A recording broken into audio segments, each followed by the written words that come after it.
Good morning, dear students of class 12 science. Welcome to biology class. We are still dealing with the chapter strategies for enhancement in food production. So today we are going to learn about plant breeding for disease resistance.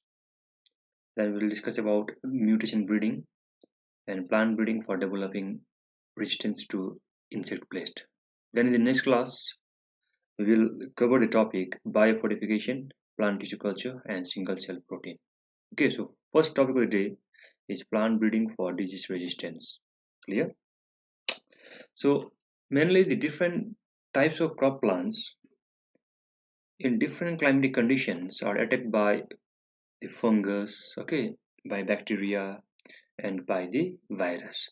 So these disease causing organisms that are usually called the pathogens because they used to cause different types of diseases in case of plants. Clear? So these particular pathogens, or let's say these causative organisms, and the different mode of transmission of the diseases are number one, let us see, okay, the different type of diseases which are caused by fungi. First one is brown rust of wheat, red rot of sugarcane, and the late blight of potato. These are the diseases which are caused by the fungi. Diseases caused by bacteria, we can see black rot of crucifers. By the viruses, we have got tobacco mosaic virus and the turnip mosaic virus. Clear? So, breeding and development of disease resistance cultivars or variety of crops enhances food productions and reduces the dependence on the fungicides that is mainly used to kill the fungi and the bactericides that is mainly used to kill the bacteria. Okay, fungicides are mainly used to kill the fungi and bactericides are mainly used to kill the bacteria. So, incorporation of disease resistance is the only means of developing preventive measures or developing resistance against the diseases like viral diseases, okay, or the diseases caused by bacteria or the diseases caused by fungi. So, we have to incorporate the disease resistance property in the crop so that they can be free from the attack of these particular causative organisms or the pathogens. So, therefore, disease resistance is the ability of the plant to remain unaffected even when attacked by the pathogens. So, whenever the plant which has been incorporated the disease resistance property, whenever they are attacked by the pathogens, they will remain unaffected. So, that property is called the disease resistant property. And when the host genotype do not allow the pathogens to grow and flourish over them, they form resistant host line. So, those disease resistance plant they will form the host lines. Okay, so therefore remember kindly the type of diseases which are caused by the fungi, the diseases caused by the bacteria, and the diseases caused by the viruses. Now, how can we incorporate disease resistance property in a particular crop or a plant? Okay, so we have got different technique or the different methods by which we can incorporate disease resistance property in a plant. So first one we'll discuss about is conventional breeding technique. Now in this technique what we do, alright, so this particular method of disease resistance incorporation in plants is mainly composed of hybridization and selection. So there are mainly two techniques, alright, under this one, under conventional breeding technique, two steps we can say. First is hybridization and number two is selection. This particular topic we have done already in our previous classes. So the steps which are mainly under these conventional breeding techniques are number one, screening germplasm. You know what is germplasm now? Okay. Then number two, hybridization of selected parents. We have done about hybridization already. Number three is selection and evaluation of the hybrids, followed by testing and release of new varieties. So these are the steps under the conventional breeding techniques by which we can develop the disease resistance crop. Okay, so let's see the different types of disease resistant crops which are developed by this conventional breeding technique. So this is very important. Clear? You have to remember the name of the crop, the variety, and resistance to diseases. So first one is the crop wheat. It's in the page number 515. Clear? So go through it. Page number 515, table number 9.1. One more time, page number 515, table number 9.1. All right. So first crop is wheat. The variety is Himgiri. Resistant to disease is leaf and stripe rust and heel burnt. Number 2, brassica. The variety is Pusa surname. Resistant disease is white rust. Then we have got cauliflower. Variety Pusa supra and Pusa snowball K1. Resistance black rot and curl blight and black rot. Then cowpea. Variety Pusa comal. Resistant disease bacterial blight. Then chili Pusa sadabahar. Resistant disease chili mosaic virus, tobacco mosaic virus, and leaf curl disease. So kindly remember the variety of the crop and the resistance to diseases. Okay, so this is mainly constrained in conventional breeding technique.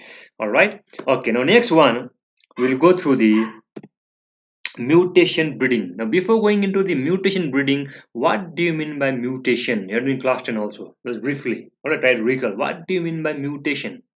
Clear? We are not going, we're just going out of the topic now. Mutation means, just think, we have got the DNA sequences. We have got adenine, thymine, guanine, and cytosine, ATGC, right?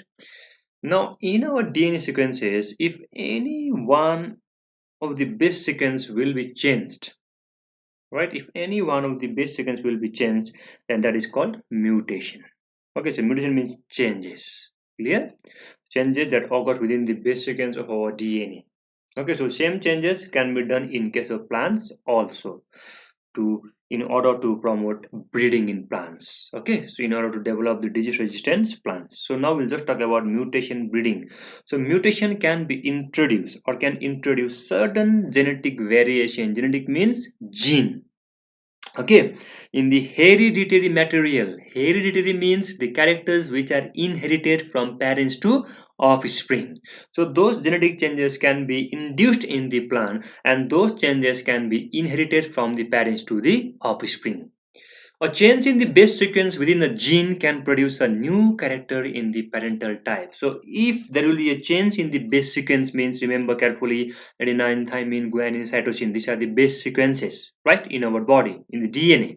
So if a base sequence will be changed within a gene, then that will produce a new character. A new phenotype means the character which is visible from the outside. So new characters will be produced within the parental type due to the mutation breeding.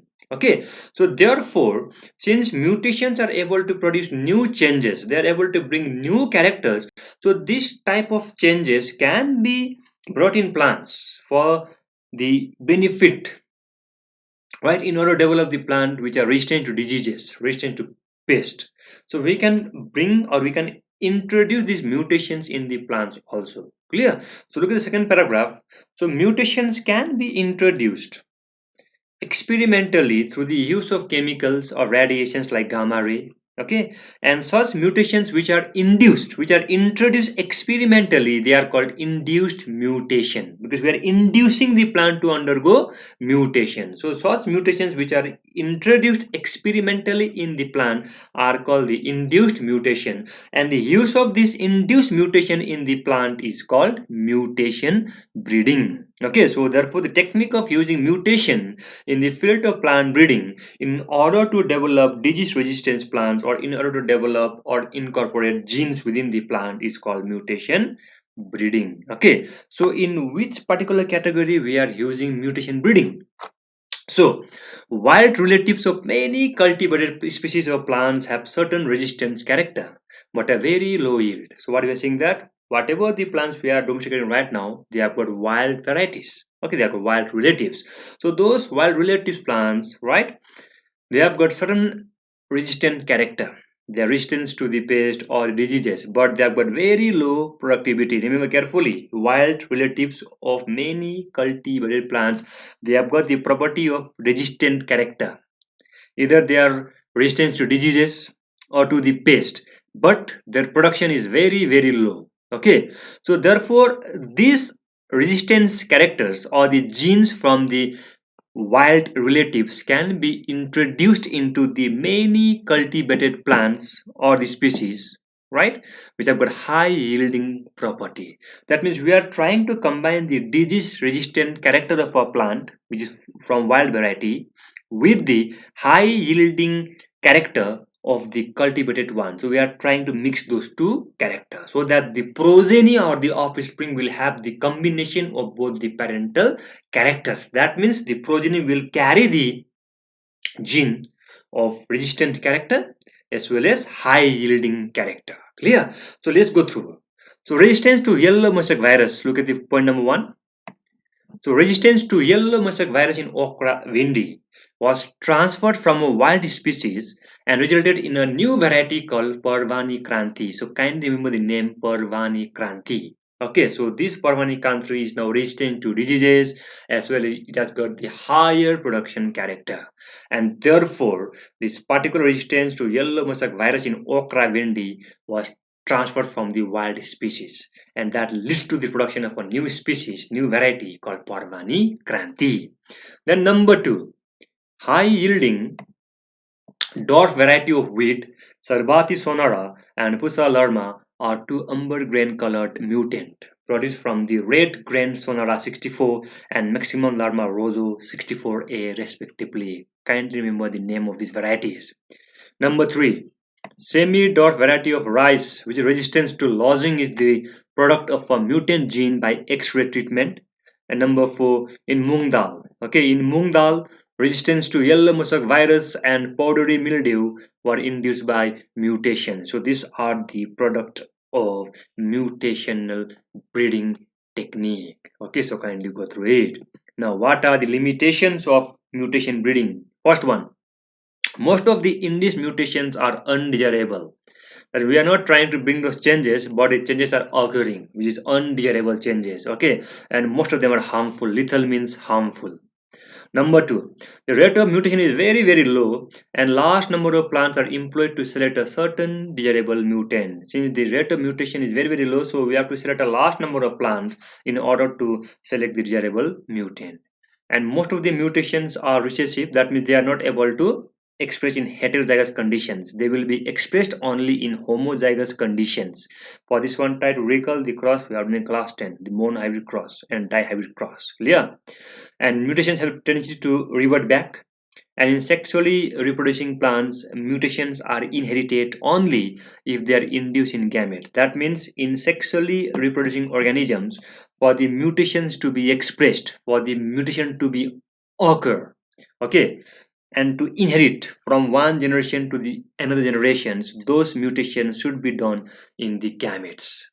That means the, in case, let's say for example, in case of human being, all right, in case of sex chromosomes XX or XY, we can say clear those changes can only be induced.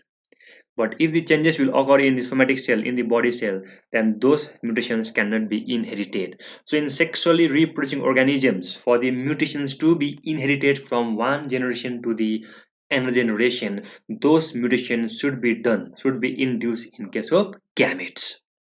And therefore, the transfer of resistant genes is achieved by sexual hybridization between the target and the source plant, followed by selection. So we have to go through the hybridizations, and after that we have to go further selection. So these are the limitations of mutation breeding technique. Okay, now next one is plant breeding for developing resistance to insect pest. Now we are trying to develop the plant which will have the property of resistance to the insect pest, because most of the plants they are being destructed by the attack of insects, by the attack of pests. So therefore we are now trying to develop the plant which are resistant to insect pest. Okay, so insect and pest manifestations infestation is a major issue for the large scale destruction of the cultivated crops and the cultivated plants, which will hamper the productions, which will hamper their quality. Okay, so biochemical, morphological, or physiological characteristics are used for insect resistance in host crop plants. So, what are those characters? First one, hairy leaf in several plants. You have seen most of the plants with the hairy leaves, right? So, they are associated with the resistance to insect pest. Number two, solid stems in wheat lead to non-preference by the stem sawfly. So they are not able to attack the wheat with the solid stems. Number three, smooth-leaved and nectareous cotton varieties do not attract the cotton bollworm, because most of the cotton they are infected by the bollworms. Okay, so smooth-leaved and nectareous cottons They are mainly do not attract the bollworms. High aspartic acids, low nitrogen and sugar content in maize provide resistance to maize against stem borer. So methods of breeding for insect pest resistance involve the same step as those for any other traits such as yield or for quality as discussed earlier. Okay, so resistance genes are made available from the cultivated varieties, germplasm collections, okay, of the crop or from the wild varieties. So some insect pest resistance crop varieties developed by hybridizations and selections are as follows. So for this one, kindly go through the page number 516, table number 9.2, where you will find the common pest resistant varieties. Okay, so first one is crop Brassica. So the Brassica is name of the crop, the variety is Pusa Gaurav, and the resistance to the pest, to the insect. That means Brassica, the variety is Pusa Gaurav, is resistance to the pest aphids. Similarly, flat bean. Okay, the variety is Pusa Sem2 and the Pusa Sem3. They are resistant to the pest, jessids, aphids, and the fruit borer. Then okra, vendi.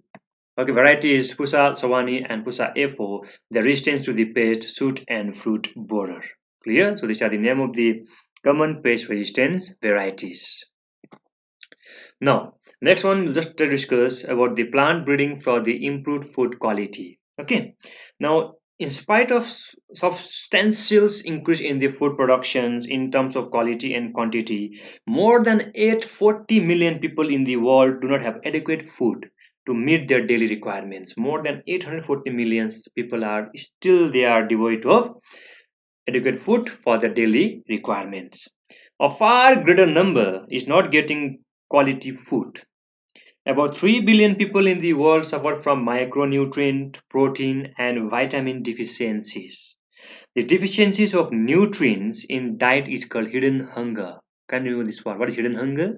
The deficiency of nutrients in the diet is called hidden hunger.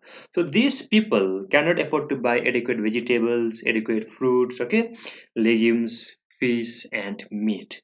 Diet lacking essentials micronutrients, particularly iron, vitamin A, iodine, and zinc, will increase the risks for diseases. It will reduce the lifespan of an individual organisms, and also it will disturb the mental ability of an organism. Okay, so that's why we have to introduce those programs which have been useful for the people. Clear? So today we have just learned about the plant breeding technique. So we have just learned for the plant breeding for disease resistance. We have learned the diseases caused by fungi, bacteria, and by the viruses. Then we have learned those techniques which are used to develop the disease resistant property in a plant or a crop. And among those techniques, we have called conventional breeding technique, right? Then we have learned the common disease resistance crop varieties developed in India. And for that, I have told you to go through the page number 5.15, page number 9.1. Then we have gone through mutation breeding technique. Okay, then we have given examples of few of the plant which have been developed by the mutation breeding program. Then we have learned the limitations of mutation breeding. And number 3, we have learned the plant breeding for developing resistance to insect pest. Okay, then we have gone through the common pest resistant varieties. For that, I have told you to go through the page number 5.6, table number 9.2, and just now we have finished the plant breeding for improved food quality, where we have learned about the hidden hunger. Now, in the next class, we will do the last class for this chapter. We learn about biofortification, we learn about plant tissue culture, and we learn about single cell protein. Okay, then we will finish this chapter. Clear? So now, this was for today. See you in next class. Thank you.